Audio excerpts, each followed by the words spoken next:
મંગલમ ભગવાન વીરો મંગલમ ગૌતમ પ્રભુ મંગલમ સ્થૂલીભદ્રા દેવા જૈનો ધર્મોસ્તુ મંગલમ. લાસ્ટ ક્લાસમાં આપણે આ ગાથા નંબર 55 એ ગ્રહણ કરી હતી. એના શબ્દાર્થ અને ગાથાર્થ બાકી છે, તે આપણે હમણાં લઈ લઈશું. ઝીણ એટલે કે જીન સિદ્ધ, અઝીણ એટલે અજીન સિદ્ધ, તિથ્થ એટલે કે તીર્થ સિદ્ધ, અતિથ્થા એટલે અતીર્થ સિદ્ધ, ગીહી એટલે કે ગૃહસ્થ લિંગ સિદ્ધ, અન્ન એટલે કે અન્ય લિંગ સિદ્ધ, સલિંગ એટલે કે સ્વલિંગ સિદ્ધ, થી એટલે સ્ત્રીલિંગ સિદ્ધ, નર એટલે કે પુરુષ લિંગ સિદ્ધ, નપુંસા એટલે નપુંસક લિંગ સિદ્ધ, પત્તેય એટલે પ્રત્યેક બુદ્ધ સિદ્ધ, સ્વયં બુદ્ધા એટલે સ્વયં બુદ્ધ સિદ્ધ, બુદ્ધ બોહ્ય એટલે બુદ્ધ બોધિત સિદ્ધ, ઇક્ક એટલે એક સિદ્ધ, અણિક્કા એટલે અનેક સિદ્ધ, ય એટલે કે અને. શબ્દાર્થ જોઈ લઈએ શું છે. અરે ગાથાર્થ, ગાથાર્થમાં શું બતાવે છે આ ગાથા નંબર 55 માં કે જીન સિદ્ધ, અજીન સિદ્ધ, તીર્થ સિદ્ધ, અતીર્થ સિદ્ધ, ગૃહસ્થ લિંગ સિદ્ધ, અન્ય લિંગ સિદ્ધ, સ્વલિંગ સિદ્ધ, સ્ત્રી સિદ્ધ, પુરુષ સિદ્ધ, નપુંસક સિદ્ધ, પ્રત્યેક બુદ્ધ સિદ્ધ, સ્વયં બુદ્ધ સિદ્ધ, બુદ્ધ બોધિત સિદ્ધ, એક સિદ્ધ અને અનેક સિદ્ધ, એ સિદ્ધના 15 ભેદ છે. ટોટલ જે સિદ્ધ ભગવંતોના જે 15 ભેદ છે તે આ ગાથામાં બતાવે છે, બધા નામો. હવે વિશેષથી આપણે સમજી લઈએ વિશેષાર્થમાં શું બતાવે છે દરેક પ્રકારનું. તો હવે અહીંયા શું કહે છે કે જે અહીંયા 15 પ્રકારના સિદ્ધ બતાવ્યા છે ને, તે કઈ એકબીજાથી અલગ અલગ કઈ નથી, પણ એકબીજામાં એ અંતર્ગત છે, એકબીજામાં એ સમાવેશ થઈ જાય છે, એવી રીતે છે. પણ આપણને વધારે સ્પષ્ટતાથી એટલે એક્સપ્લેન કરવા માટે તે બતાવે છે એ રીતે. આ 15 અલગ અલગ કેટેગરીઝ વાળા એવા જીવો હોય છે, તો જયારે તે સિદ્ધ પામે તો ત્યારે એવા સિદ્ધ, જીન સિદ્ધ, અજીન સિદ્ધ વગેરે એવી રીતે ભેદો બતાવ્યા છે અલગ અલગ, એ ધ્યાન રાખવાનું. ઓકે, હવે એક વાત આપણને ધ્યાન રાખવાની છે કે સિદ્ધ બન્યા બાદ કોઈ પણ આવા કેટેગરીઝ આવા અલગ અલગ એવી રીતે કઈ હોય નહીં કે જીન સિદ્ધ હોય તો સર્વશ્રેષ્ઠ ટાઈપના સિદ્ધ કહેવાય, અજીન સિદ્ધ હોય તો એનાથી નીચે લેવલના સિદ્ધ, એવા કઈ નહીં હોય. પણ જે સિદ્ધ ભગવંતો છે ને એમાં ઉચ્ચતા નીચતા કઈ નહીં હોય, ગુરુતા લઘુતા કઈ નહીં હોય, પણ બધા એક જ સમાન હોય છે. બધા સિદ્ધ એક જ લેવલ ઉપર હોય, ગુણોની કક્ષામાં એક જ લેવલ ઉપર હોય છે, બધા સેમ. બધામાં જે પણ બધાના આત્મામાં જે જેટલા ગુણો છે એટલા એટલે દરેક આત્મામાં સેમ લેવલ ઓફ ગુણો હોય છે. તે બધા જ પ્રગટ રૂપે એનો ઉઘાડ થઈ જાય, પ્રગટ થઈ જાય બધા જ ગુણો, અને બધું આખી ટોટલી કર્મ રહિત અવસ્થા થઈ જાય તો એને જ એ અવસ્થાને જ મોક્ષ કહેવાય. એનું મિનિંગ એ થાય છે કે મોક્ષ જે હોય છે ને એ અવસ્થા એક સરખી જ હોય. કોઈ પણ કેવો પણ જીવ હોય, ભલે એ તીર્થંકર ભગવંત હતા અને સિદ્ધ બન્યા તો પણ તે એક જ પદવી એક જ લેવલમાં હોય, અને જે તીર્થંકર પદવી નહીં હોય એમાં જ નોર્મલી સામાન્ય કેવલી બનીને મોક્ષની અવસ્થા પામે તો એ પણ સિદ્ધ ભગવાન બન્યા બાદ એમનું પણ લેવલ સેમ જ હોય છે. એટલે એ ધ્યાન રાખવાનું. સિદ્ધ બન્યા બાદ મોક્ષની પ્રાપ્તિ બાદ બધા જીવો એક સમાન જ હોય છે, એમાં કોઈ ભેદભાવ નથી હોતો. એટલે આ 15 પ્રકારના એમાંથી આ અમુક એવા ઉચ્ચ લેવલ, એનાથી સેકન્ડ લેવલમાં બીજા કોઈ એવા કાંઈ નહીં હોય, અને આ કેટેગરીને ભેદો પણ નહીં હોય. પણ આ આપણને માત્ર સમજવા માટે એટલા માટે આ બતાડ્યું છે કે કેવા કેવા જીવો મોક્ષની અવસ્થા પ્રાપ્ત કરે છે. એટલે કે આ સિદ્ધ બન્યાથી પહેલા એ કેવા હતા તે બતાવે છે માત્ર અહીંયા, એ ધ્યાન રાખવાનું. એટલે સિદ્ધ મોક્ષની અવસ્થાની પ્રાપ્તિ થાય છે, સિદ્ધ બને છે, એનાથી પહેલા વાળી અવસ્થા કેવી હતી તો માત્ર તે અહીંયા બતાવે છે. 15 પ્રકારની અલગ અલગ અવસ્થાઓ હોય છે. આ તો અહીંયા પહેલું છે જીન સિદ્ધ, એટલે આ સિદ્ધ આવા ટાઈપના જે કહેવાય છે જીન સિદ્ધ, તો સિદ્ધ બન્યા એનાથી પહેલા એ કેવા હતા, જીન સિદ્ધ હતા. એટલે કે તીર્થંકર પદવી વાળા એવા મનુષ્ય હતા, અને તીર્થંકર અરિહંત ભગવંત હતા. આ તીર્થંકર પદવી પામીને એમને કેવલ જ્ઞાન થાય છે, મોક્ષની અવસ્થાની પ્રાપ્તિ થાય છે, તો એમને શું કહેવાય છે? આવા જે તીર્થંકર ભગવંતો, જેટલા પણ અનંત તીર્થંકર ભગવંત, એ બધાને જીન સિદ્ધ કહેવાય છે. પછી બીજો કેટેગરી શું છે? અજીન સિદ્ધ. એટલે કે શું? કે તીર્થંકર પદવી પામ્યા વિના, એટલે તેમણે તીર્થંકર નામ કર્મ નિકાચિત કરેલ નહીં હતું, એ તેઓએ શું? વૈરાગ્ય પામ્યા, ગુણસ્થાનકની કક્ષાથી આગળ વધતા ગયા અને કેવલ જ્ઞાન પ્રગટ થયું એમને, અને પછી મોક્ષની અવસ્થાની પ્રાપ્તિ થાય છે. તો આવા જે સામાન્ય કેવલી ભગવંત કહેવાય, સામાન્ય કેવલી ભગવંત થઈને મોક્ષની અવસ્થાની પ્રાપ્તિ કરી, એટલે પહેલા તો 4 ઘાતી કર્મોનો નાશ કરીને બાકીના પછી 4 અઘાતી કર્મોનો નાશ થઈને મોક્ષની અવસ્થાની પ્રાપ્તિ થાય. પણ કેવા? તીર્થંકર પદવી પામ્યા વિના, એટલે જે તીર્થંકર અરિયંત ભગવાન નથી, માત્ર આ કેવલી ભગવાન તરીકે સિદ્ધ બન્યા છે, એમને શું કહેવાય છે? અજીન સિદ્ધ. પછી છે તીર્થ સિદ્ધ. તો હવે તીર્થ સિદ્ધ એટલે કે શું છે? તો પહેલા તો તીર્થ એટલે શું છે એ સમજવું પડશે. તો તીર્થની સ્થાપના કોણ કરે? તીર્થંકર ભગવંત. તેઓ તીર્થની સ્થાપના કરે, એટલા માટે એમને તીર્થંકર કહેવાય છે આ શબ્દ. અને તીર્થ એટલે કે શું? તો પહેલા જયારે આ તીર્થંકર ભગવાનનું આત્મા છે, એમને જયારે કેવલ જ્ઞાન પ્રગટ થાય છે ને, કે તરત જ પછી સમવસરણની રચના થાય દેવતાઓ દ્વારા. સમવસરણમાં તેઓ દેશના આપે છે. દેશના આપે અને સાંભળવા માટે કોણ હોય છે? 12 પાર્ષદા હોય છે. અને તે પહેલી જે દેશના હોય છે, સૌથી પહેલી, એટલે કેવલ જ્ઞાન પ્રગટ થયા બાદ જ તરત જ જે પહેલી દેશના હોય પ્રભુની સમવસરણમાં બિરાજમાન થઈને, તો એ હવે શું થાય છે? ત્યારે પ્રભુની દેશના સાંભળીને કેટલા જીવોને સમ્યક્ત્વ પ્રગટ થાય છે, એ ગુણ પ્રગટ થાય છે આત્મામાં. કેટલામાં દેશવીરતી ગુણ પ્રગટ થાય છે, કેટલાને પછી આવા જે અણુવ્રત છે, શ્રાવકના જે 5 વ્રત છે, 12 વ્રત છે, 5 અણુવ્રત અને શ્રાવકના 12 વ્રત છે, તે સ્વીકારવા માટે એમને શું થાય છે? એમના એવા અધ્યવસાય પ્રગટ થાય છે, એટલે એટલા માટે તેઓ એ બધું સ્વીકારે છે. આ સમ્યક્ત્વ સહિત 12 વ્રતો સ્વીકારે છે અને શ્રાવક શ્રાવિકા બને છે. કેટલા તો સર્વવીરતી પામવા માટે તત્પર થઈ જાય છે અને સાધુ સાધ્વી ભગવંત બને છે. 5 મહાવ્રત સ્વીકારીને પ્રભુ સમક્ષ એમના શિષ્ય બને છે. અને કેટલા એવા આત્મા હોય છે કે જે ગણધર ની પદવી મળે છે એમને, ગણધર ભગવંતની. તેઓ દ્વાદશાંગીની રચના કરી નાખે છે માત્ર એક અંતર્મુહૂર્ત માત્રમાં. તો એવી રીતે આ બધી વસ્તુઓ થાય છે. પ્રભુની સૌથી પ્રથમ દેશના સાંભળીને આટલું બધું બધા જીવોમાં શું થાય છે? પ્રભુની દેશના એ આલંબન બને છે, પ્રભુ આલંબન બને છે. આ બધું કેટલું બધું જ્ઞાન અને કેટલા બધા ગુણો પ્રગટ કરવા માટે આટલા બધા આત્મામાં. તો એવી રીતે જ્યારે સાધુ સાધ્વી શ્રાવક શ્રાવિકા રૂપ 4 પ્રકાર, ચતુર્વિધ એટલે 4, ચતુર એટલે 4 અને વિધ એટલે પ્રકાર, 4 પ્રકારના જે આ છે સાધુ સાધ્વી શ્રાવક શ્રાવિકા, તો એમને શું કહેવાય? ચતુર્વિધ સંઘ કહેવાય. તો જ્યારે એમની સ્થાપના થાય છે ને, તો ત્યારે શું કહેવાય છે? શ્રી ગણધર ભગવંત તથા ચતુર્વિધ સંઘને તીર્થ કહેવાય છે. એટલે કહેવાય કે હવે પ્રભુએ તીર્થંકર ભગવંતે તીર્થની સ્થાપના કરી છે. ધર્મ તીર્થ કહેવાય ને, ધર્મ તીર્થની સ્થાપના કરી છે. અને આ ધર્મ તીર્થની સ્થાપના થયા બાદ હવે કેટલા બધા જીવો જે પણ મોક્ષની અવસ્થાની પ્રાપ્તિ કરશે, એ બધા જીવોને શું કહેવાશે? આ ત્રીજા પ્રકારનું જે આ ભેદ છે એ કહેવાશે તીર્થ સિદ્ધ કહેવાશે. એ ધ્યાન રાખવાનું. એટલે તીર્થની સ્થાપના થયા બાદ, એટલે પ્રભુ જ્યારે દેશના આપે છે એ સાંભળીને જે આ બધા વ્રતો સ્વીકારે છે, એનું પાલન કરે છે, પ્રભુની આજ્ઞા ઉપર ચાલે છે, અને એના આલંબનથી પછી શું થાય છે? એ ગુણોની શ્રેણીમાં આગળ વધતા વધતા કર્મો રહિત થાય છે, મોક્ષની અવસ્થાની પ્રાપ્તિ કરે છે. એમને કહેવાય છે તીર્થ સિદ્ધ. હવે ચોથા પ્રકારના છે અતીર્થ સિદ્ધ. અતીર્થ સિદ્ધ એટલે શું?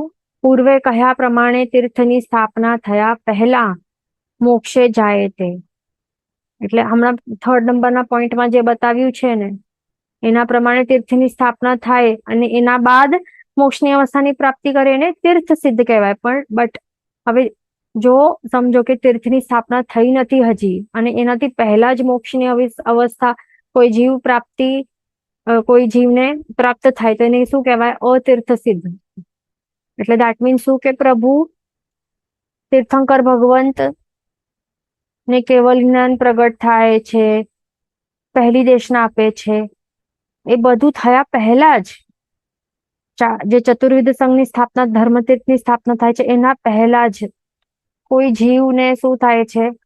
કોઈ પણ 12 પ્રકારની ભાવનાઓ ભાવે છે અથવા તો નિમિત્ત વગર નિમિત્ત સાથે કોઈને પણ એવું શું મોક્ષની અવસ્થાની વૈરાગ્ય પ્રગટ થાય છે, કર્મોની નિર્જરા થાય છે, એમના વિશુદ્ધ ભાવો ધારા જે વિશુદ્ધ ભાવોની જે ધારા એમના આત્મામાં વહે છે એના કારણે જો ઘણા બધા આવા કર્મોનું ઘાતી કર્મો છે આ 4 ઘાતી કર્મોનો નાશ કરી નાખે છે અને મોક્ષની કેવલ જ્ઞાન પ્રગટ કરીને મોક્ષની પ્રાપ્તિ થઈ જાય તો એવા જીવોને કહેવાય તીર્થ સિદ્ધ કહેવાય છે. ધ્યાન રાખવાનું. અહીંયા બીજું અહીંયા લખેલું છે કે અથવા તીર્થ વિચ્છેદ થયા પછી પણ મોક્ષની અવસ્થાની પ્રાપ્તિ થાય તો એમને પણ અતીર્થ સિદ્ધ કહેવાય છે. એ ધ્યાન રાખવાનું. તીર્થનું વિચ્છેદ ધર્મ તીર્થનું વિચ્છેદ થયા બાદ પણ કોઈ જીવને મોક્ષની અવસ્થાની પ્રાપ્તિ થાય તો એમને પણ અતીર્થ સિદ્ધ કહેવાય. હવે આગળ છે 5મું ગૃહસ્થ લિંગ સિદ્ધ. ફૂટનોટમાં અહીંયા જે બતાડે છે તે પણ આપણે જોઈ લેશું. પેલા સમજી લેશું છે.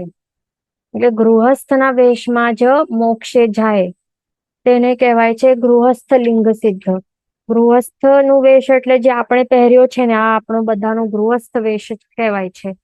એટલે જેમણે પણ 5 મહાવ્રત સ્વીકાર્યા નથી, સાધુ વેશમાં રહેલો નથી હમણાં અને ગૃહસ્થપણામાં બેઠેલો છે તો એવા આ જ વેશમાં જેમને કેવલ જ્ઞાન પ્રગટ થાય અને મોક્ષની અવસ્થાની પ્રાપ્તિ થઈ જાય એને ગૃહસ્થ લિંગ સિદ્ધ કહેવાય છે. હવે આ ભણ્યા બાદ કેટલાના મનમાં એવું થાવે છે કે ગૃહસ્થના વેશમાં પણ મોક્ષ છે અને તાપસ આદિ સાધુ વેશમાં પણ મોક્ષ કયો છે માટે સંસાર છોડીને સાધુ બનવાથી જે મોક્ષ મળે એવો નિશ્ચય નથી તો ઘરમાં રહ્યા છતાં મોક્ષ મળે તો આપણને આની જરૂર જ નથી. તો સાધુ વેશ સ્વીકારવાની જરૂર જ નથી. આવું કષ્ટ શા માટે સહન કરવાની જરૂર છે? એમનું એમ ગૃહસ્થ અવસ્થામાં ઘરમાં બેસી બેસીને જ આવા કમ્ફર્ટમાં બેસી બેસીને જ મોક્ષની અવસ્થાની પ્રાપ્તિ થઈ શકે, આરાધના બધું થઈ શકે છે તો પછી સાધુ વેશની શું જરૂર છે? આ બધા કષ્ટો સહન કરીને સંસાર ત્યાગીને જરૂર શું છે? સાધુ વેશની જરૂરત શું છે? દીક્ષાની જરૂરત શું છે? એવા હમણાં આ 5 નંબરનું પોઈન્ટ આ કેટેગરી સાંભળીને એવા કેટલાના મગજમાં એવું વિચાર આવ્યું હશે તો એનું અહીંયા બતાડે છે આપણને. આ બધું જો આવું આપણને આવે ક્વેશ્ચન તો એ આપણી અજ્ઞાનતા છે અને એ દૂર કરવા માટે આપણને અહીંયા શાસ્ત્રકાર ભગવાન અહીંયા શું કહે છે તે આપણે સમજવું જરૂરી છે અને યાદ રાખવાનું. અને કોઈને પણ બીજા કોઈને પણ આવું પ્રશ્ન થાય કે ડાઉટ્સ આવે ને તો આ સમજાવવા માટે આ યાદ રાખવાનું આપણને. ઓકે, શું કહે છે અહીંયા આપણને શાસ્ત્રકાર ભગવંત એના જવાબમાં કે આવું કહેવું સર્વથા જ્ઞાન મૂલક છે. ઇટ ઇઝ ટોટલી અજ્ઞાનતા. એવું વિચાર જ નહીં, એવું વિચાર કરાય જ નહીં અને એવું કહેવાય જ નહીં. કેમ?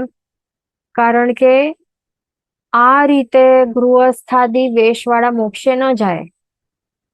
એ ધ્યાન રાખવાનું. શું ગૃહસ્થ વગેરે અન્ય લિંગ વાળા વેશવાળા હોય ને તો એ બધા આવા વેશવાળા મોક્ષે નહીં જાય. પણ આ જે ગૃહસ્થ લિંગ સિદ્ધ જે ગૃહસ્થ વેશમાં મોક્ષે જે જાય છે કોણ છે અને કયા અવસ્થામાં જઈ શકે છે તો તે અહીંયા બતાડે છે. કદાચિત એવું ક્યારેક એવું બનાવ બની શકે છે કે હવે આયુષ્યનું એમને કોઈક જીવ છે પણ કોઈ ગૃહસ્થ આદિ એટલે ગૃહસ્થ અવસ્થા વાળું કોઈ જીવ અથવા તો કોઈ તાપસ બ્રાહ્મણ વગેરે વાળું આવું અવસ્થા વાળું જે જીવ છે એટલે જે સાધુ વેશ સ્વીકાર્યો નથી તો આવો જીવ છે એમને તીવ્ર વૈરાગ્યના ભાવ ઉત્પન્ન થયા છે, એ ભાવધારામાં ચડી ગયો છે, એવી ભાવધારા કે જેના કારણે શું થાય છે, ચાર ઘાતી કર્મોનું નાશ કરી લે છે. આ ક્ષપક શ્રેણીનું લેવલ, ક્ષપક શ્રેણીનું મંડાણ કરે છે, ચાર ઘાતી કર્મોનું નાશ કરે છે, કેવલ જ્ઞાન પ્રગટ થઈ જાય છે. હવે કેવલ જ્ઞાન પ્રગટ થઈ ગયું આ જીવને, ઓકે, અને હવે એના પાસે કેટલું એનો આયુષ્ય છે, આ ભાવ જે પ્રેઝન્ટ ભાવ ચાલી રહ્યું છે એના માટે કેટલું કાળ બાકી છે જીવવાનું, માત્ર એક અંતર મુહૂર્ત જેટલું જ છે હવે. એટલે એક અંતર મુહૂર્તમાં તરત એ મૃત્યુ, એટલે એનું આયુષ્ય કર્મ એનું પણ ક્ષય થવાનું છે. એટલે કે જે ચાર અઘાતી કર્મો છે પણ નાશ થવાના છે, કેટલું સમયમાં, અલ્પકાળ, દેટ્સ ઇટ. એટલે એક અંતર મુહૂર્ત જેટલું જ. તો હવે શું થાય છે, આવી જ અવસ્થા જો હોય ને કે આયુષ્ય માટે માત્ર એક અંતર મુહૂર્ત જેટલું જ કાળ બાકી હોય, એટલે સમય નથી એના પાસે, તો એવી જ અવસ્થામાં શું થાય છે, તેનું કેવલ જ્ઞાન પ્રગટ કરીને એક અંતર મુહૂર્તમાં શું થાય છે, મોક્ષની અવસ્થાની પ્રાપ્તિ કરી લે છે. એટલે કે શું, નિર્વાણ થઈ જાય છે, ચાર અઘાતી કર્મો નાશ થઈ જાય છે, કારણ કે આયુષ્ય કર્મ પણ એમાં જ ઇન્ક્લુડેડ છે, ચાર અઘાતી કર્મમાં. એટલે કે તરત એ સિદ્ધ બની જાય છે. એટલે કયા અવસ્થામાં, ગૃહસ્થ લિંગ સિદ્ધ કહેવાય પછી આવા જીવને, એ ધ્યાન રાખવાનું. પણ હવે સમજો કે હા, અને એ જીવ આપણે શું કહ્યું કે ગૃહસ્થ અવસ્થા અથવા તો બીજો કોઈ તાપસ આદિ જે પણ વેશ છે, આવું જીવ તાપસ અવસ્થા વાળું જે જીવ છે, અન્ય લિંગ એવું જીવ છે, તો એના પાસે પણ કેવલ જ્ઞાન હમણાં એને પ્રગટ કર્યું છે, તીવ્ર વૈરાગ્ય, એવા વિશુદ્ધ અવસ્થા, વિશુદ્ધિ વાળા, એવા તીવ્ર વિશુદ્ધિ વાળા એવા ભાવધારામાં ચડ્યો છે, ક્ષપક શ્રેણીનું મંડાણ કરીને કેવલ જ્ઞાન પ્રગટ કરે છે આ તાપસ. અને પછી શું થાય છે, અંતર્મુહૂર્ત કાળ જ બાકી છે આયુષ્ય માટે, આટલું જ આયુષ્ય બાકી છે, તો તે એનું શું થશે, મોક્ષની અવસ્થાની પ્રાપ્તિ આ જ તાપસ વેશમાં થઈ જશે. તો એવી રીતે હોય છે. આવી જ સિચ્યુએશનમાં આ પોસિબલ છે. એટલે એવું નહીં વિચારવાનું કે અરે ઘર બેઠા બેઠા આ જ અવસ્થામાં કેવલ જ્ઞાન પ્રગટ થઈને એવી જ રીતે જીવશું અને મોક્ષની અવસ્થાની પ્રાપ્તિ પણ થઈ જશે, સિદ્ધ બની જશે, એવું કઈ નહીં હોય. એ ખાસ ધ્યાન રાખવાનું. હવે બીજું આગળ શું કહે છે, જો કાળ દીર્ઘ હોય ને, એટલે કાળ દીર્ઘ એટલે કે આયુષ્ય એનું લાંબુ છે, એટલે લાંબુ એટલે કેટલું, એક અંતર મુહૂર્ત થી વધારે કેટલું પણ, એક અંતર મુહૂર્ત થી વધારે કેટલું પણ, એટલે ઓછું જગન્યથી ઉત્કૃષ્ટ કેટલું પણ હોઈ શકે. તો શું થાય છે, અવશ્ય એ મુનિવેશ ધારણ કરે છે આ જીવ. એટલે કે શું, ગૃહસ્થ અવસ્થામાંથી નીકળીને એ શું કરે છે, મુનિવેશ, એ સાધુવેશ ધારણ કરે છે. જો એ તાપસ વગેરે એવું અન્ય લિંગી હોય તો એ પણ એ વેશ બદલીને એ સાધુ વેશ એ ધારણ કરે છે અવશ્ય, એવું શાસ્ત્ર પાઠ છે આ. તો એવી રીતે એ પછી આગળનું જે કેવલી પર્યાય એવી રીતે વિતાવે છે, જેટલું પણ એનું બાકી હશે આયુષ્ય એટલું એ વિતાવે છે જૈન સાધુ તરીકે, પ્રભુની આજ્ઞાનું પાલન કરીને. અને શું કરે છે પછી, જ્યારે પણ એનું આ બાકીના ચાર અઘાતી કર્મોનો નાશ થાય તો ત્યારે પછી સિદ્ધ અવસ્થાની પ્રાપ્તિ કરી લે છે. તો એવી રીતે હોય છે, એ એવી જ રીતે હોય છે, ધ્યાન રાખવાનું. એટલા માટે શું કહેવાય છે કે ગૃહસ્થ હોય અથવા તાપસાદી હોય કે સાધુ હોય, પરંતુ જીનેન્દ્ર ભગવંતના વચનનો અનાદર કરીને કોઈ પણ મોક્ષે જઈ શકે જ નહીં, એ ધ્યાન રાખવાનું. એટલે કે કોઈ પણ હોય, માત્ર ગૃહસ્થ માટે નથી કહેલું, તાપસ માટે નથી કહેલું, પણ સાધુ માટે પણ કહેલું છે. એટલે ગૃહસ્થ હોય કે અન્ય લિંગ હોય કે આપણું સ્વલિંગ, એવા સાધુ પણ હોય, કોઈ પણ હોય, પ્રભુના વચનનો અનાદર જે પણ કરે, તો એવા કોઈને પણ મોક્ષની પ્રાપ્તિ થઈ જ નહીં શકે. એવી રીતે ક્લિયરલી આવી રીતે શાસ્ત્રકાર ભગવંતો કહે છે અહીંયા. એટલે જીન વચનનો સ્વીકાર જે કરે, આદર કરે, એને જ મોક્ષ છે. જે અનાદર કરે એમને મોક્ષ નહીં હોય. તો પછી જે આવી રીતે કહેતા હોય કે સાધુ વેશનું શું પ્રયોજન છે, તો આવો ક્વેશ્ચન જેમને ડાઉટ આવે કઈ વાંધો નહીં, બટ એવું એવું માનનાર કે એવી રીતે એવા ટાઈપનું માન્યતા ધારણ કરીને એવા ક્વેશ્ચન પૂછનાર કે આવા અનુચિત ઉપદેશો આપનાર એવા જે પણ જીવો હોય તો એ ક્લિયરલી શું કરી રહ્યા છે, જીનેન્દ્ર ભગવાનના વચનો અનાદર કરે છે. તો આવા ને પછી મોક્ષની અવસ્થાની પ્રાપ્તિ તો થઈ જ નહીં શકે, તો બહુ દૂરની વાત છે આ. પણ એવા જીવોને તો સમ્યક્ત્વ પણ નહીં હોય એવી રીતે કહે છે, અને સમ્યક્ત્વ નહીં હોય એટલે આ કેવા હોય, આ મિથ્યાત્વી કહેવાય ડાયરેક્ટલી. તો સમ્યક સમકિત નહીં હોય તો એવા જીવો ક્યાં મિથ્યાત્વ દશા વાળા કહેવાય. મિથ્યાત્વ દશા હોવાના કારણે જ તો આવું પ્રશ્ન એવું આવે ને. અને આવી ખોટી માન્યતા રહેલી હોય કે સાધુ વેશનું શું પ્રયોજન છે, કે ગૃહસ્થના વેશમાં પણ મોક્ષ છે, તાપસ વગેરે આવા અન્ય ધર્મ વાળા અને ફોલો કરીને પણ મોક્ષની અવસ્થાની પ્રાપ્તિ એવા થઈ શકે છે. તો પછી જૈન ધર્મ ને નું પાલન કરવું શું જરૂરી છે, કે સાધુ વેશનું શું જરૂરી છે, દીક્ષા લેવાની શું જરૂર છે, ઘરમાં જ બેસીને થઈ શકશે આરાધના, બહુ સરસ થઈ શકે છે અને મોક્ષ મળી શકે છે. તો આવું બધી જે મિથ્યા માન્યતાઓ આપણામાં આવવી નહીં જોઈએ. જો આવે અને એનો સ્વીકાર કરી એવું આવી માન્યતા રાખશું ને આ બધી વિપરીત માન્યતા છે અને એવા જીવોને સમ્યક્ત્વ નહીં હોય, એ મિથ્યાત્વ દશા વાળા હોય, એ ખાસ ધ્યાન રાખવાનું. એટલે એવું જો હવે આપણા મગજમાં એ બધું ક્લિયર કરીને હવે સાચી માન્યતા સ્વીકારવી જરૂરી છે. વળી હવે આગળ શું કહે છે, બીજી વાતમાં શું કહે છે શાસ્ત્રકાર ભગવાન, તો કે જે પણ અન્ય દર્શનીય જે પણ બાવા તાપસ વગેરે દરેક દર્શન વાળાના વેશમાં મોક્ષ પ્રાપ્તિ કહી છે ને, અહીંયા આપણને શું કહે છે કે અન્ય દર્શન એટલે અન્ય લિંગ વાળા પણ જે પણ બાવા તાપસ વગેરે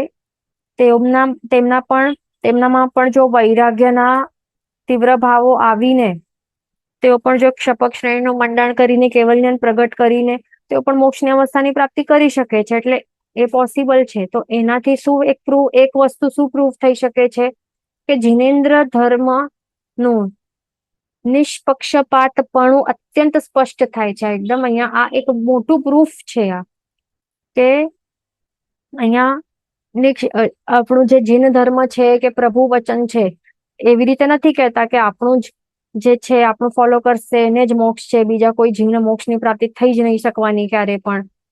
જો બીજા એવા આપણે સાંભળ્યું હશે ને કે એવા જીવો જ કહેતા હોય બીજા અન્યમાં કે અમારું ફોલો કરશો કે અમારું પાલન કરશો તો જ જન્નત મળશે, નહીં તો નરકમાં બળશો, એવી રીતે કોઈ પણ શું કહેતા હોય.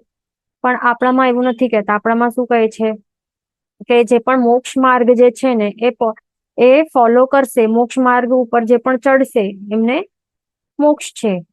પછી ભલે કયો પણ વેશ હોય, વેશ કયો પણ હશે, પણ જો મોક્ષ માર્ગ જે સત્ય મોક્ષ માર્ગ છે એના ઉપર એ જે ફોલો કરશે, જે જીન વચન છે એનું ફોલો કરશે તો એને મોક્ષ થઈ શકશે. અને જો દીર્ઘકાળ હશે તો સાધુ વેશમાં આવીને સાધુપણું એ પાલન કરીને એ મોક્ષની અવસ્થાની પ્રાપ્તિ કરી શકશે, એવું અહીંયા સ્પષ્ટ કહે છે. એ ધ્યાન રાખવાનું. પણ એવી રીતે નથી કહેતા કે બીજા કોઈ પણ અન્ય એવામાં જઈને પછી મોક્ષ નથી, એ બધા પાપી છે, એમનું કઈ થઈ શકવાનું, એવું કહેતા નથી. કારણ કે આ બધા જે પણ જીવો દેખાય છે અલગ અલગ અવસ્થાઓમાં, એ બધાના આત્માની એક જર્ની છે. આ એક જર્નીનું હમણાં જે ભાવ બધાનું ચાલી રહ્યું છે, બધાનું એક પાર્ટ ઓફ ધ જર્ની છે, just one part of the journey. એના બાદ આગળ ચાલીને જો કર્મ ખપાવશે તો એમને પણ જે એ અલગ અલગ જીવો છે એમને પણ પોસિબિલિટી રહેલી છે કે આગળ ચાલીને અમુક ભવોમાં સુદેવ સુગુરુ સુધર્મની પ્રાપ્તિ થઈ શકશે ને. અને આપણે પોતાનું પણ કહીએ કે આપણે જો આ જીન વચનનું નિરાદર કરશું, ઉપેક્ષા કરશું, તો આપણા પાસે જે આવ્યું છે અમૂલ્ય એવું દુર્લભ એવી જીનવાણી વગેરે મળ્યું છે જીન ધર્મ, તો એ પણ ચાલ્યું જાય. આપણે પણ અન્ય ધર્મી બની શકશું આગળના ભવોમાં. જો હમણાં આપણે ધર્મ જે પણ મળ્યું છે સુદેવ સુગુરુ સુધર્મ એમની ઉપેક્ષા કે અવહેલના કંઈ પણ કરશું આશાતના, તો એ ચાલ્યું જાય. આગળ આપણે અન્ય ધર્મી બની જશું. એટલે આપણને શું જજમેન્ટલ નહીં બનવાનું. કોઈ પણ જે પણ જીવો છે બધાની એક યાત્રા ચાલી રહી છે. આ ભવચક્ર નું એક આ જે હમણાં ભવો દેખાય છે બધાના, આ જસ્ટ વન પાર્ટ છે. આગળ તો કેટલા ભવો ઓછા વધારે કોના કેટલા હશે અલગ અલગ ટાઈપના, એટલે એ ધ્યાન રાખવાનું. ઓકે, તો હવે શું કહે છે કે શ્રી જિનેશ્વરોએ કેવલ જૈન દર્શનના વેશવાળા સાધુઓને અથવા શ્રાવકોને જ મોક્ષ હોય તો પક્ષપાત આગ્રહ રાખ્યો નથી, પરંતુ શું કહ્યું છે, એટલે શું કહે છે કે આપણા જિનેશ્વર આપણા અરિહંત ભગવંતોને એવી રીતે કઈ કહ્યું નથી કે માત્ર જે જૈન દર્શન ફોલો કરશે જૈન દર્શનના વેશવાળા હશે સાધુઓ અથવા તો જે શ્રાવકો હશે એમને જ મોક્ષ થઈ શકશે અને બીજા જે પણ હશે એમને ક્યારે મોક્ષ ક્યારે મળશે જ નહીં. તો આવું ન તો પક્ષપાત, આવું પાર્શિયાલિટી વાળું છે, ન તો આગ્રહ એટલે જહકાર પણ નથી, આવું આગ્રહ રાખ્યો જ નથી. પણ શું કહે છે અહીંયા આ બે લાઇન્સમાં શું કહે છે કે શ્વેતાંબર હોય અથવા તો દિગંબર જૈન હોય, અહીંયા જૈન છે, શ્વેતાંબર જૈન હોય કે દિગંબર જૈન હોય કે બૌદ્ધ દર્શન વાળું હોય કે બીજો કોઈ પણ દર્શન હમણાં અલગ અલગ દેખાય છે એવા મુસલમાન, પારસી, ખ્રિસ્તી, યહૂદી વગેરે ઘણા બધા રિલિજન્સ વાળા છે ને, હમણાં તો આટલા જ નામો બતાડે છે, એમ તો ઘણા બધા એવા રિલિજન્સ અલગ અલગ અલગ અલગ રહેલા છે. તો આ બધા કોઈમાં પણ એવું કોઈ પણ જીવ હોય, કોઈ પણ દર્શનમાં હોય, એટલે કયા કયા દર્શનો અહીંયા શ્વેતાંબર જૈન પણ બતાવ્યું છે, દિગંબર જૈન પણ બતાવ્યું છે અને નોન જૈન પણ બતાવ્યા છે. એટલે કોઈ પણ હોય, કોઈ પણ રિલિજનમાં હોય, પણ મેન શું અહીંયા કહે છે કે સમભાવ આ અત્યંત જરૂરી વસ્તુ છે. સમભાવ એટલે સમ્યક દર્શન, સમ્યક જ્ઞાન, સમ્યક ચારિત્ર રૂપી આત્મ સ્વભાવ, આવું આ મેન વસ્તુ કહેલી છે. વેશ કયો પણ હશે, રિલિજન પંથ કોઈ પણ હશે ભલે, પણ મેન શું હોવું જરૂરી છે કે સમભાવ, સમ્યક દર્શન, જ્ઞાન, ચારિત્ર રૂપી આત્મ સ્વભાવ વડે ભાવિત જે હશે આવું આત્મા જીવ મોક્ષની અવસાની પામી શકે છે. એમાં કોઈ પણ સંદેહ નથી, એમાં બિલકુલ ડાઉટ્સ નથી. માટે એટલું તો અવશ્ય જાણવું જોઈએ કે મોક્ષ માર્ગ તો હંમેશા એક જ પ્રકારનું હોય છે. આટલું સ્પષ્ટતાથી આપણને શું કહે છે કે એમાં કઈ ડાઉટ્સ જ રાખવું જરૂરી નથી. અહીંયા આપણને કોઈ પણ પંથ, કોઈ પણ રિલિજન વાળો હોય, પણ મેન સમભાવ એ સંભાવથી એમનું આત્મા વાસિત હોવું જરૂરી છે. એટલે આત્મ સ્વભાવમાં હોવું જરૂરી છે. સમ્યક જ્ઞાન, દર્શન, ચારિત્ર વગેરે જે આત્માના જે ગુણો છે એનાથી જે વાસિત હશે, જેનું પણ આત્મા ભલે એ બહારથી બાહ્ય રૂપે કંઈ પણ ફોલો કરતો હોય, કોઈ પણ વેશ હશે, પણ અંદરથી તો આ હોવું જરૂરી છે. આ આત્માના જે સ્વાભાવિક ગુણો છે એ પ્રગટ હોવા જરૂરી છે, તો જ એમને મોક્ષની અવસ્થાની પ્રાપ્તિ કરી શકશે. કારણ કે આપણે પહેલા પણ કહ્યું છે, મોક્ષ એટલે શું છે, આ વસ્તુ શું છે, કોઈ જગ્યા નથી અને કોઈ એવું વસ્તુ નથી, એવી ટાઈપની જગ્યા નથી કે અમુક ટાઈપના જીવો જ જઈ શકશે, એવું કઈ નથી. આ એક આત્માની અવસ્થા છે. કેવી અવસ્થા છે કે એવી અવસ્થા છે કે જ્યારે કોઈ પણ જીવે પોતામાં રહેલા જે અનંતા ગુણો છે બધા પ્રગટ કરી નાખે, તો એ જ મોક્ષ છે, એ અવસ્થા જ મોક્ષ છે. એટલે માત્ર આત્માના જે ગુણો છે પ્રગટ કરવાના છે, આત્માના જે સ્વાભાવિક ગુણો છે બસ એ જ પ્રગટ કરવાનું છે.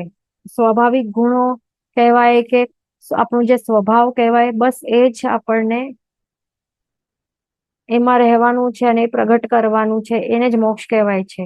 બાહ્ય કાંઈ પણ અવસ્થા હોય બહારથી, તો એ જ મેઇન વસ્તુ છે. તો એટલા માટે આપણને શું મેન કહ્યું છે, અવશ્ય જાણવું જોઈએ. આપણને શું અવશ્ય જાણવું જોઈએ? મેન વસ્તુ કે મોક્ષ માર્ગ તો હંમેશા એક જ પ્રકારનું હોય. એટલે બાહ્યથી આપણને અલગ અલગ અલગ અલગ અહીંયા બતાડે છે અલગ રીતે. આ કંઈક કહેશે, આ કંઈક કહેશે, આ કંઈક કહેશે, બધા અલગ અલગ અલગ કહેશે કે આવું આવું કરશો તો મોક્ષ મળશે કે જન્નત મળશે કે જે પણ એ બધામાં આવા મોક્ષ એટલે કે અલગ અલગ આટલા 10 પ્રકારના અલગ અલગ જે બધા કહે છે, તો એમાં એના પ્રમાણે ચાલવાથી, એના માર્ગો ઉપર ચાલવાથી કઈ મોક્ષ નહીં મળે, પણ મોક્ષ માર્ગ તો એક જ છે. હવે 10 અલગ વસ્તુઓ બાહ્યથી કોઈ પણ પંથમાં કે કોઈ પણ ધર્મમાં હશું, પણ જે પણ આ એક જ માર્ગ છે. એટલે અહીંયા આ શું છે ચાર ગતિ રૂપી સંસાર છે અને અહીંયા છે સિદ્ધશીલા એટલે કે છે મોક્ષ છે. અને આ માર્ગ અહીંયાથી અહીંયા ચાર ગતિ રૂપી સંસારથી જવાનો માર્ગ ક્યાં સિદ્ધ અવસ્થા મોક્ષની અવસ્થા સુધી પ્રાપ્તિ એ કરવાનો માર્ગ એ રસ્તો તો એક જ માત્ર છે, ઓનલી વન રસ્તો. તે કયો છે? આ જે આપણે 3 ઢગલીઓ બનાવીને સમ્યક દર્શન જ્ઞાન ચારિત્ર, સમ્યક જ્ઞાન દર્શન ચારિત્ર રૂપી જે એક જ અહીંયા માર્ગ છે, that's it, just one way. એવા ભલે અહીંયા 10 અલગ અલગ કે 100 પ્રકારના રિલિજન્સ હોય, એના બધાના માર્ગો અલગ અલગ, એવા 100 અલગ માર્ગો નથી. કોઈક અલગ બતાડશે, કોઈક અલગ બતાડશે, કોઈક અલગ, એવા કઈ અલગ કોઈ માર્ગો નથી. માર્ગ માત્ર એક જ છે. ભલે પછી કઈ પણ આપણે ફોલો કરીએ, એટલે બહારથી આપણે સમજો કે ખ્રિસ્તી હોઈએ કે બાહ્યથી યહૂદી હશું, કઈ પણ હશું, પણ જો આપણે મોક્ષ માર્ગ જે એક જ પ્રકારનો જે બતાવ્યો છે એ ફોલો કરશું ને તો પણ મોક્ષની પ્રાપ્તિ થઈ શકશે, એ ધ્યાન રાખવાનું. પણ પછી શું કેવળ જ્ઞાન પ્રગટ થયા પછી સાધુ વેશમાં આવવું પડશે, એ ધ્યાન રાખવાનું. તો હવે એક જ પ્રકારનો કયો છે મોક્ષ માર્ગનો? મોક્ષ માર્ગ તો હંમેશા એક જ પ્રકારનો કયો શું હોય છે? જેમ કે અહીંયા 2 માર્ગ અહીંયા બતાડે છે, હિંસા ને અહિંસા, તો એમાંથી એક જ પ્રકારનો છે, તે શું છે? અહિંસા. દેટ્સ ઇટ, એક જ પ્રકાર છે. એટલે કે અહીંયા કોઈ પણ હિંસાને પકડીને કોઈ પણ જીવ કોઈ પણ આ રિલિજન ફોલો કરતો હોય પણ હિંસાનું માર્ગ અપનાવીને મોક્ષની અવસ્થાની પ્રાપ્તિ તો ક્યારે પણ નહીં જ કરી શકશે. દેટ મીન્સ મોક્ષ તો એક જ પ્રકારનો છે, દેટ ઇઝ અહિંસા, રાઈટ? પછી એવી જ રીતે આગળ બતાવે છે, એક સત્ય હોય અને બીજું એની સામે શું હોય? અસત્ય. તો બંને માર્ગ પકડીને મોક્ષની અવસ્થાની પ્રાપ્તિ નહીં જ થઈ શકે. બંનેમાંથી એક જ માર્ગ જે પકડશે તે કયો? સત્યનો માર્ગ, તો જ મોક્ષ છે. જો અસત્યનો માર્ગ પકડશે તો મોક્ષ નથી. પછી બાહ્યથી એ કયો પણ રિલિજનમાં હશે કે વેશમાં હશે, એ ફરક નથી પડતું. જે સત્યના માર્ગ ઉપર હશે એને મોક્ષ છે. પછી ત્યાગ અને અત્યાગ, આ 2 માર્ગ, તો બંને માર્ગથી મોક્ષ નથી. કોઈ પણ વેશ કે કોઈ પણ રિલિજન વાળો ત્યાગનું માર્ગ પકડશે એને મોક્ષ છે. અત્યાગ વાળું જે હશે એને મોક્ષ નથી. અત્યાગ એટલે જે લોભી હોય કે જે પરિગ્રહી હોય, જેમાં અત્યાગ હશે એને મોક્ષ નથી. પછી રાગ અને વૈરાગ્ય, આ 2 ટાઈપના વસ્તુઓ છે. તો જે રાગનું માર્ગ પકડશે એને મોક્ષ નથી. જે વૈરાગ્યનું માર્ગ પકડશે, ભલે તે કોઈ પણ વેશ કોઈ પણ રિલિજનમાં હશે, પણ વૈરાગ્યનું માર્ગ પકડશે એને જ મોક્ષ છે. તો એવી રીતે કહે છે કે એમ 2 પ્રકારે મોક્ષના માર્ગ ન જ હોય, પણ મોક્ષનો માર્ગ તો એક જ હોય છે. તો એવી અને તેવા અહિંસાદી માર્ગોનો સ્વીકાર દ્રઢ રીતે અકસ્માત પ્રાપ્ત થતા તે તાપસાદી તત્વથી જૈન દર્શન પામે છે અને ઉત્કૃષ્ટ વૈરાગ્યથી કેવલ જ્ઞાન પણ પામે છે. પરંતુ આયુષ્ય અંતર્મુહૂર્તથી અધિક હોય અને વેશની સામગ્રી મળે તો તે તાપસો શીઘ્ર પોતાનો વેશ બદલી સાધુનો વેશ ગ્રહણ કરે છે. એટલે શું કહે છે કે આવી રીતે 2 પ્રકારથી મોક્ષ નહીં જોય, માત્ર એક જ જે પ્રકાર, એમાં પણ જે આ એક જ જે માર્ગ હોય છે એ માર્ગ ઉપર જે ચાલશે એ મોક્ષ માર્ગ જે છે એના ઉપર જે ચાલશે એને જ મોક્ષ છે. તો આપણા જે તીર્થંકર ભગવતો, આટલા બધા જે રિલિજન્સ છે ને, 100 પ્રકારના રિલિજન્સ છે, એ બધાનામાં અને આપણા રિલિજનમાં ફરક શું છે? તો પછી ફરક એ છે કે આપણા જૈન ધર્મમાં જે તીર્થંકર ભગવંતો છે ને, એમણે મોક્ષ માર્ગ આપણને સ્પષ્ટતાથી બતાડી દીધું છે. એમનામાં આટલું કેવલ જ્ઞાન એમને પ્રગટ થયું, એમના પાસે આટલું જ્ઞાન છે, આટલી કરુણા છે, એના કારણે એમણે બધું આપણને બતાડ્યું છે, સત્ય હકીકતો, કે આવું ફોલો કરશો તો આપને મોક્ષની પ્રાપ્તિ થઈ શકશે. એટલે જે જેવું છે એવું તે જાણીને આપણે બધું બતાડ્યું છે, પણ બીજા અન્યમાં એ બતાડી શક્યા નથી મોક્ષ માર્ગ. એ ફરક છે, એ ધ્યાન રાખવાનું. અને એમાં એમના જે પણ હોય છે તો એમનામાં જે પણ હિંસા વગેરે કે કંઈક ના કંઈક એવા હોય છે, દોષવાળી વસ્તુઓ રહેલી હોય છે, એટલા માટે એમનું પાલન કરીને મોક્ષ પ્રાપ્ત નહીં થઈ શકે. પણ ક્યારેક શું થઈ શકે છે? અકસ્માતથી કોઈક હવે સમજો કે આવા તાપસ વગેરે હોય છે ને, તો એક્સિડેન્ટલી એવું થઈ શકે છે, શું પોસિબલ છે કે કોઈક સમજો ને કે એમને કોઈક એવા જૈન સાધુ મળી ગયા, સમજો એમણે કઈક ઉપદેશ આપ્યું, તો એવું કઈક સમજાવ્યું અથવા તો કોઈક નિમિત્ત થી એમને પૂર્વ ભાવોમાં આરાધેલું હોય અને આ ભાવમાં કઈક પૂર્વ ભાવમાં ઘણું બધું આરાધેલું હોય, પ્લસ એવું પાપ પણ કરી નાખ્યું હોય, જેમ કે કઈક એવું મદ થયું હોય, એટલે કે અભિમાન થયું હોય, એના કારણે આ પ્રેઝન્ટ ભાવમાં જો સમજો કે તાપસ બનવું એમને બનવાનું એવું ટાઈપનું મળ્યું હોય, તાપસ વેશ મળ્યું હોય, પણ પૂર્વે આરાધેલું હોય, તો એવું પોસિબલ છે કે એમને આ ભાવમાં પાછો કોઈક ના કોઈક એવું અકસ્માતથી કે એવું નિમિત્તથી એમને જૈન દર્શન, એમણે તત્વથી જૈન દર્શન પ્રાપ્ત થઈ શકે છે. It is possible. કોઈક એવું નિમિત્ત મળે, કોઈ એવું ઇન્સિડન્ટ થાય, બનાવ બને, અથવા તો કોઈ સુગુરુ કે સુદેવ કોઈક મળી ગયા, એમનું સાનિધ્ય પ્રાપ્ત થાય છે, તો એમને ઉપદેશ દ્વારા એમને એવું પોસિબલ છે કે જે તત્વ શું છે એ એમને જાણવા મળે અને તત્વથી તેઓ જૈન દર્શન પામી શકે છે, આવા વેશવાળા પણ. એક્ઝામ્પલ, મોટું એક્ઝામ્પલ છે ગૌતમ સ્વામી છે ને, તો બ્રાહ્મણના વેશમાં હતા ઇન્દ્રભૂતિ ગૌતમ, એમને કોણ મળ્યા? એમને સાનિધ્ય મળ્યું સુદેવનું, એટલે મહાવીર સ્વામી ભગવાનનું, તો અને જૈન દર્શન પામે છે અને ઉત્કૃષ્ટ વૈરાગ્યથી કેવલ જ્ઞાન પણ પ્રાપ્ત કરી શકે છે ને, તો દેટ ઇઝ પોસિબલ. એવી રીતે પોસિબલ થાય છે. અને એવા ઘણા મોટા મોટા એવા આવા સાધુ ભગવાન, આચાર્ય ભગવંતોનો પણ એવા ઘણા બધા દ્રષ્ટાંતો આવે છે શાસ્ત્રમાં, તેવી રીતે ઇટ ઇઝ પોસિબલ. અને આવા પણ જીવો જે છે તત્વથી જયારે જૈન દર્શન મેઇન તત્વ એ જાણે પામી શકે છે, તો ત્યારે ઉત્કૃષ્ટ વૈરાગ્ય, એવા ભાવો એમને પ્રગટ થાય છે. આવા અધ્યવસાયો ના કારણે શપક શ્રેણીનું મંડાણ કરીને, ચાર ઘાતી કર્મોનું ક્ષય કરીને કેવલ જ્ઞાન પણ તેઓ પ્રગટ કરી શકે છે. એ ધ્યાન રાખવાનું. પણ જો આયુષ્ય એમનું મોટું હોય, એટલે શું, એક અંતર્મુહૂર્ત મોટું હોય, તો ત્યારે પછી વેશની સામગ્રી એટલે કે સાધુ વેશ, જે જૈન સાધુનો વેશ એમને પ્રાપ્ત થાય છે, એ વેશ બદલી કરે છે, શીઘ્ર પોતાનો વેશ બદલી કરી નાખે છે. હવે એમાં એક્ઝામ્પલ છે ને, જે 1500 તાપસો હતા એમનું છે ને એક્ઝામ્પલ, તેઓ બધા વેશ બદલે છે ને, એટલે એમને તો કેટલાને તો કેવલ જ્ઞાન પહેલા જે બદલે છે, એ તો એ અલગ આવી ગયું એક્ઝામ્પલ. પણ અહીંયા કેવલ જ્ઞાન બાદ છે, તો હવે કેવલ જ્ઞાન બાદ તેમને એવી સામગ્રી મળે છે, વેશ એમને વેશ બદલી કરીને તરત જ એવી રીતે થાય છે કે કેવલ જ્ઞાન પ્રગટ થાય ને, તો પછી દેવતાઓ પોતે તેઓ આવે, જૈન સાધુનો વેશ તેઓ આપે છે. એવી રીતે એવા કેટલા આવા સતી પ્રભંજના છે ને, એમનું એક્ઝામ્પલ છે આપણા પાસે. એમના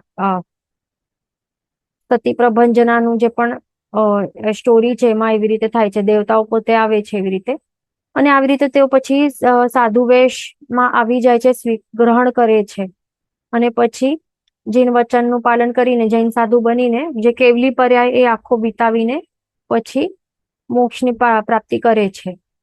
તેનું કારણ એ જ કે તે વેશ હવે પોતાનો જ પ્રરૂપેલો ગણાય, અન્યથા નિરુપયોગી થઈ જાય છે. અને જો તે તાપસાદી અંતર્મુહૂર્તમાં મોક્ષ પામનાર કેવલી થયા હોય, તો તે વેશમાં રહ્યા છતાં જ મોક્ષે જાય છે. કાળની અલ્પતા એ જ વેશની અપરાવૃત્તિમાં મુખ્ય કારણ છે. હવે એમાં શું કહે છે કે હવે એ વેશ બદલીને સાધુ વેશ ગ્રહણ શીઘ્રતાથી તે કરી લે છે, એટલે અન્ય લિંગી તે આ સ્વલિંગી બની જાય છે. એટલે કે જૈન ધર્મ વાળા જે જૈન સાધુઓનું વેશ તરત જ એ ચેન્જ કરી નાખે છે, કારણ કે હવે પોતાનો જ તે વેશ પ્રરૂપેલો ગણાય, અન્યથા નિરુપયોગી થઈ જાય છે.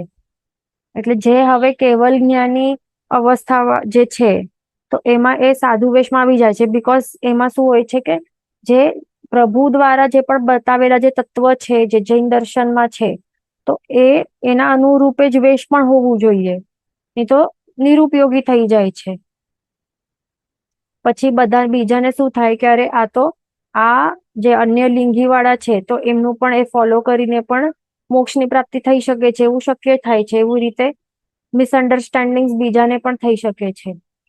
અને બીજું તો એમાં પણ ફોલો એ કરી નહીં શકાય. જે પણ જૈનાચાર છે, આચારનું પાલન, એ બધું પંચમહાવ્રત એ બધું સ્વીકારીને જે સાધુ વેશ છે એવું જ એમાં જ રહેવું જરૂરી છે. એવું શાસ્ત્ર પાઠ છે, એટલા માટે ચેન્જ કરે જ છે. અને જો સમજો અંતર્કૃત કેવલી અથવા તો અંતઘડ કેવલી જે હોય છે ને, આ એક પ્રકારના કેવલી ભગવાનની આ એક ભેદ છે. શું છે? અંતઘડ કેવલી આ એક શબ્દ છે, અથવા તો અંતર્કૃત કેવલી પણ એવી રીતે આવે છે શાસ્ત્રમાં. અંતર્કૃત, જે અંતર્કૃત કેવલી હોય એ કેવા હોય? આવા જીવો અંતર્કૃત કેવલી એટલે આવા ટાઈપના કેવલી ભગવંત જે કે જેમના પાસે હવે કેવલ જ્ઞાન પ્રગટ થયા બાદ કેટલું સમય છે આયુષ્યનું? એક અંતર મુહૂર્ત જેટલું જ છે. એમાં એમનું આયુષ્ય કર્મ નું ક્ષય થઈ જશે, એટલે કે એમનું નિર્વાણ થઈ જશે. એમના પાસે સમય કેટલું બચ્યું છે? એક અંતર મુહૂર્ત જેટલું જ, એટલે કે આટલું જ સમય છે. હવે મોક્ષની અવસ્થાની પ્રાપ્તિ કરી લેશે કેવલ જ્ઞાન પ્રગટ કર્યા બાદ. એમને કહેવાય અંતર્કૃત કેવલી. તો હવે એમને એ તાપસ વગેરે જે પણ વેશમાં હશે ને, ગૃહસ્થ હોય કે તાપસ વગેરેના જે વેશમાં હશે, તો એ જ વેશમાં પછી એમને મોક્ષની અવસ્થાની થઈ જશે. કેમ? બીકોઝ કે કાળની અલ્પતા છે. એમના પાસે એક અંતર મુહૂર્ત જ છે, એટલા માટે. તો આ એ જે વેશની અપરાવૃત્તિમાં મુખ્ય કારણ છે. તો એવી રીતે અહીંયા કહે છે. હવે આ ક્લિયર થઈ ગયું. હવે અહીંયા શું આગળ કહે છે? ગૃહસ્થલિંગ સિદ્ધ થઈ ગયું પોઈન્ટ. હવે નેક્સ્ટ પોઈન્ટ આગળ આપણને ચાલવાનું છે. છઠ્ઠો પોઈન્ટ છે, છઠ્ઠો ભેદ છે અન્ય લિંગ સિદ્ધ. અન્ય એટલે કે અન્ય દર્શનીયોના સાધુ વેશમાં, એટલે તાપસ, પરિવ્રાજક આદિ વેશમાં રહ્યા છતાં મોક્ષે જાય તે અન્ય લિંગ સિદ્ધ કહેવાય છે. એટલે કે જે પણ જીવો મોક્ષની અવસ્થાની પ્રાપ્તિ કરે છે, તો ત્યારે એ વખતે કયા વેશમાં હોય છે? અન્ય દર્શનીયોના વેશમાં હોય છે. એટલે કે કોઈ તાપસ વગેરે. પરિવ્રાજક એટલે શું? કોઈ બ્રાહ્મણ સંન્યાસી ટાઈપ હોય એમને પરિવ્રાજક કહેવાય છે. એટલે આવા સાધુ છોડીને, આપણો જે જૈન સાધુનો જે વેશ છે છોડીને બીજા કોઈ પણ એવા અન્ય વેશમાં રહીને પણ મોક્ષની અવસ્થાની પ્રાપ્તિ થઈ જાય, તો આવા જીવોને શું કહેવાય છે? અન્ય લિંગ સિદ્ધ કહેવાય છે.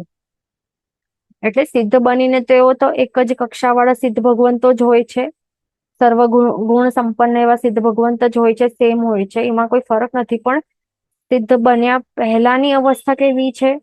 તો અન્ય લિંગ વાળી અવસ્થા છે, એ ધ્યાન રાખવાનું. એટલે અલગ વેશ વાળા. કેમ? રીઝન શું છે? હમણાં જ આપણે રીઝન જોયું કે શું આવું થવાનું રીઝન શું છે? બીકોઝ એમના પાસે કેવલ જ્ઞાન પ્રગટ થયા બાદ કેટલું સમય હતું? અંતર મુહૂર્ત જ હતું, અને એમનું નિર્વાણ થઈ જવાનું હતું. એટલા માટે વેશ બદલી થવા માટે સમય નહીં હોય, એના કારણે અન્ય લિંગ સિદ્ધ એ કહેવાય છે. એ ધ્યાન રાખવાનું. પછી આગળ આપણે ચાલશું. સાતમું પોઈન્ટ શું છે? સાતમો ભેદ છે સ્વલિંગ સિદ્ધ. એટલે શ્રી જિનેશ્વર ભગવંતે જે સાધુ વેશ કયો છે તે સ્વલિંગ સિદ્ધ, તે સ્વલિંગ કહેવાય. તેવા સાધુ વેશમાં મોક્ષે જાય તે સ્વલિંગ સિદ્ધ કહેવાય. એટલે સ્વલિંગ સિદ્ધ એટલે કે શું? આ સ્વલિંગનું શબ્દનું મિનિંગ કહે છે ફર્સ્ટ ઓફ ઓલ કે જે જિનેશ્વર ભગવંતે જે કહ્યું છે ને કે આ સાધુ વેશ એવું હોય જેવું બતાડ્યું છે, તો આવા જે બતાડ્યું છે એવા ટાઈપના સાધુ વેશમાં જે રહેલા હોય, જેમણે સ્વીકાર્યું હોય, એવા જીવોને સ્વલિંગ કહેવાય છે. ઓકે, તો આવા જ સાધુ વેશમાં જેમણે પણ મોક્ષની પ્રાપ્તિ થઈ હોય તો એ બધાને સ્વલિંગ સિદ્ધ કહેવાય. એ ધ્યાન રાખવાનું. હવે અહીંયા ધ્યાન રાખવાનું. હવે આપણને અહીંયા ક્વેશ્ચન આવી શકશે કે હવે એવા કોઈ જીવ હોય કે એમને બીજો કોઈ વેશ હતો, એમાં કેવલ જ્ઞાન પ્રગટ થયો, પણ એમના પાસે કેવલી પર્યાય ઘણું લાંબુ હતું, એટલે એક અંતર મુહૂર્તથી વધારે હતું. એના કારણે તેઓ સાધુ વેશમાં આવ્યા અને પછી મોક્ષની અવસ્થા થઈ, તો એમને શું કહેવાય? તો એમને તો પછી સાધુ વેશમાં જ મોક્ષની અવસ્થાની પ્રાપ્તિ થાય છે ને એમને, એટલા માટે પછી તે સ્વલિંગ સિદ્ધમાં આવી જાય. એ ધ્યાન રાખવાનું. ઓકે, હવે 8મું છે સ્ત્રીલિંગ સિદ્ધ. અહીંયા એક ફૂટનોટમાં બતાવે છે તે આપણે જોઈ લેશું. તો સ્ત્રીલિંગ સિદ્ધ એટલે કે શું, કે જે સ્ત્રી ના અવસ્થાવાળા જે જીવો હોય છે, જેમને સ્ત્રી ભાવ મળ્યું હોય છે પ્રેઝન્ટમાં, અને તે સેમ ભાવમાં મોક્ષની અવસ્થાની પ્રાપ્તિ કરે, એને કહેવાય છે સ્ત્રીલિંગ સિદ્ધ. ફૂટનોટમાં આપણે જોઈ લઈએ શું છે. અહીંયા કહે છે કે તન આદિ લિંગ યુક્ત હોય તેને લિંગ સ્ત્રી કહેવાય છે, અને પુરુષ સંઘની અભિલાષા વાળી હોય તેને કહેવાય છે વેદ સ્ત્રી. ત્યાં વેદ સ્ત્રીને મોક્ષ નહીં હોય, એ ધ્યાન રાખવાનું. જે વેદી હોય એમને તો મોક્ષ નહીં જ હોય ને, એ ધ્યાન રાખવાનું. પણ જે લિંગ સ્ત્રી હોય એમને મોક્ષ હોય, પણ જે વેદ સ્ત્રી હોય એમને મોક્ષ નહીં હોય, એ ખાસ ધ્યાન રાખવાનું. હવે લિંગ એટલે કે જે શરીર હોય તો એને એ કહેવાય. તો શરીર તો જેવું હોય એવું જ રહે ને, એટલા માટે કહે છે કે લિંગ સ્ત્રીને મોક્ષ હોય, એ ધ્યાન રાખવાનું. પણ જે વેદ સ્ત્રી હોય એને મોક્ષ નહીં હોય, કારણ કે તે જે પણ અભિલાષા વાળું હોય, એટલે આવા ટાઈપનું જેમનામાં પણ કર્મો એવા મોહનીય કર્મો રહેલા હોય, તો એ મોહનીય કર્મ સહિત વાળાને તો મોક્ષ નહીં હોય ને. જયારે એ બધા કર્મ ખપાવશે, અવેદી બને ત્યારે મોક્ષની અવસ્થાની પ્રાપ્તિ થાય ને. અવેદી તો બનવું પડે ને, એટલા માટે અહીંયા એવી રીતે લખેલું છે. એવી જ રીતે શું કહે છે, તેવી જ રીતે દાઢી મૂછ આદિ લિંગ વાળો લિંગ પુરુષ કહેવાય અને તેને મોક્ષ હોય. ઓકે. પણ જે સ્ત્રી સંઘની ઈચ્છા વાળું હોય વેદ પુરુષ એને કહેવાય, તો એને મોક્ષ નહીં હોય. ઓકે. એવી જ રીતે, કારણ કે બધા કેવલ જ્ઞાન પ્રગટ થવા માટે આવું જરૂરી નથી ને કે દાઢી મૂછ હોવા નહીં જોઈએ, એવું નથી ને. કેવલ જ્ઞાન પ્રગટ થયા બાદ પણ આવું હોય, દાઢી મૂછ બધું જેવું શરીર છે એવું હોય, એમને મોક્ષની અવસ્થાની પ્રાપ્તિ થઈ શકશે. એટલા માટે એને કહેવાય કે લિંગ પુરુષને શું મોક્ષ હોય. પણ જે એવા સ્ત્રી સંઘની ઈચ્છા વાળો હોય એવા વેદ પુરુષ, એટલે કે હજી વેદી છે એટલે મોહનીય કર્મ સહિત છે, તો એમને મોક્ષ નહીં હોય, કારણ કે મોહનીય કર્મ છે ને. હજી અવેદી થવું પડે ત્યારે એને શું, ત્યારે એને મોક્ષની અવસ્થાની પ્રાપ્તિ થઈ શકશે. અહીંયા ક્વેશ્ચન છે વેદી એટલે શું. જે મોહનીય કર્મ છે, તો એમાં મોહનીય કર્મમાં 3 છે ને, નો કશાય, સ્ત્રીવેદ, પુરુષ વેદ અને નપુંસક વેદ, નો કશાય ચારિત્ર મોહનીય કર્મ. તો એ જ છે જેમના પાસે આ ઉદયમાં રહેલા હોય, શું સત્તામાં કે ઉદયમાં એવા રહેલા હોય આ કર્મો. પુરુષ વેદ નો કશા ચારિત્ર મોહનીય, કે સ્ત્રી વેદ નો કશા ચારિત્ર મોહનીય કર્મ, કે નપુંસક વેદ નો કશા ચારિત્ર મોહનીય કર્મ, તો આવા કર્મ વાળાને વેદી કહેવાય. જેનું જે ઉદય હોય, સમજો કે પુરુષ વેદ નો કશાય ચારિત્ર મોહનીય કર્મ જેનું ઉદયમાં હોય એને શું કહેવાય, પુરુષ વેદી કહેવાય. બરાબર. એવી જ રીતે પુરુષ વેદી, સ્ત્રી વેદી અને નપુંસક વેદી, એમને એવી રીતે કહેવાય. જેમના પણ આવા કર્મો ઉદયમાં હોય તો એમને એવા વેદી કહેવાય.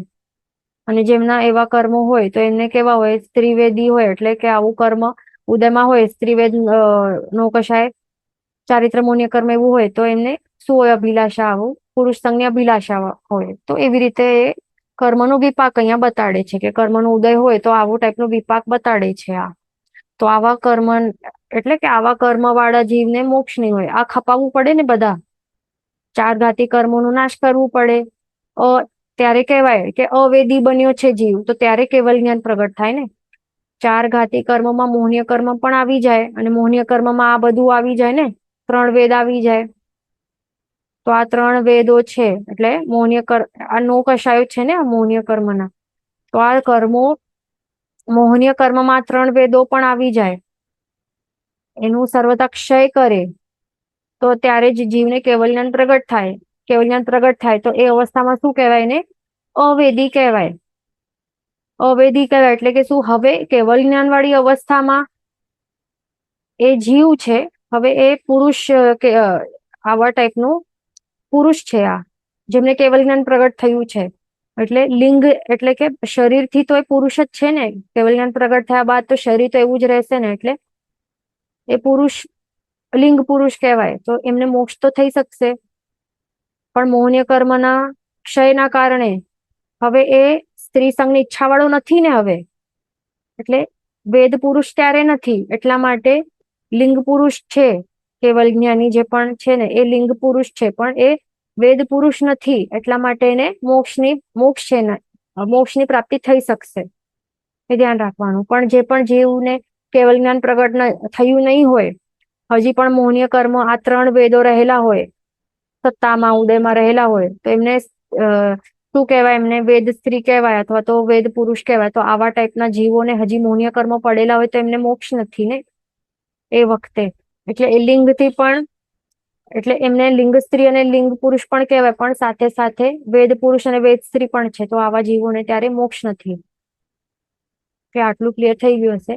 હવે આગળ શું કહે છે, તેમજ સ્ત્રીના અને પુરુષના ચિહ્નની વિષમતા વાળો લિંગ નપુંસક કહેવાય છે, તથા પુરુષ તથા સ્ત્રી ઉભયની ઈચ્છા વાળો વેદ નપુંસક છે.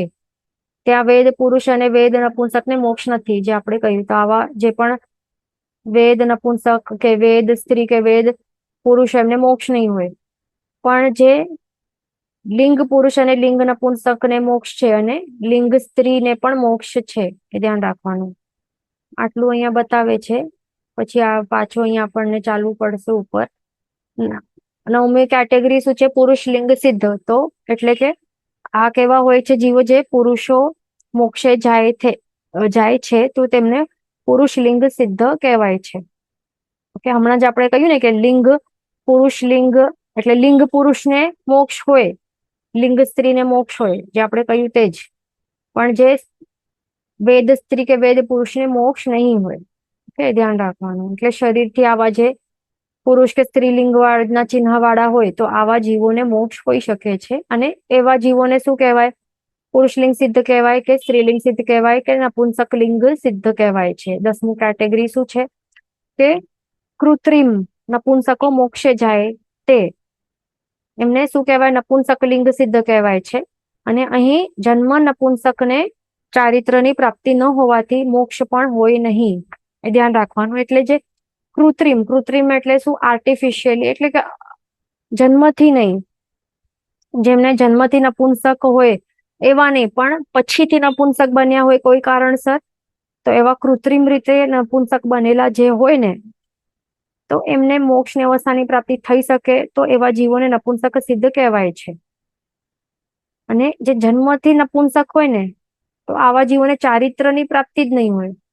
ચારિત્રની પ્રાપ્તિ નહીં હોય એટલા માટે એમને મોક્ષ પણ, જો ચારિત્ર નહીં હોય તો મોક્ષ કેવી રીતે મળી શકે? એટલા માટે એ પર્ટિક્યુલર ભાવમાં એમને મોક્ષ નહીં હોય, પણ આગળના ભાવમાં જો એ આવું એ કર્મ ખપાવીને એવા સારા ભાવો મળે તો પછી એમને મોક્ષની અવસ્થાની પ્રાપ્તિ શક્ય છે આવતા આગળના ભાવોમાં. પણ એ પર્ટિક્યુલર ભાવમાં, સેમ ભાવમાં જે જન્મથી જ નપુંસક હોય એમને ચારિત્રની પ્રાપ્તિ નથી, એટલા માટે મોક્ષ પણ નહીં હોય. હવે એમાં કૃત્રિમ રીતે અહીંયા બતાવે છે કેવી રીતે, કેવા કેવા હોઈ શકે છે. અહીંયા 6 ભેદો અહીંયા બતાડે છે.